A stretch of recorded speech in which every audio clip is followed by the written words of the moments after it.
లోకము నన్ను ఆకర్షింపగా, అల్లరితనము నా చుట్టూ చేరగా, ఓటమి నా బ్రతుకును హేళన చేయగా, నీ కృపతో నన్ను బలపరచితివే.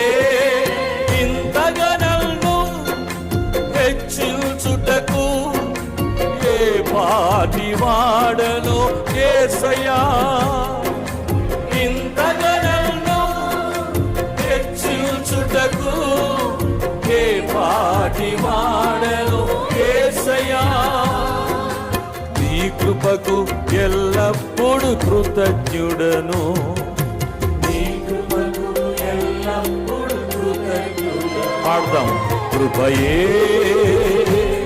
కృపయే నేనేమయ్యు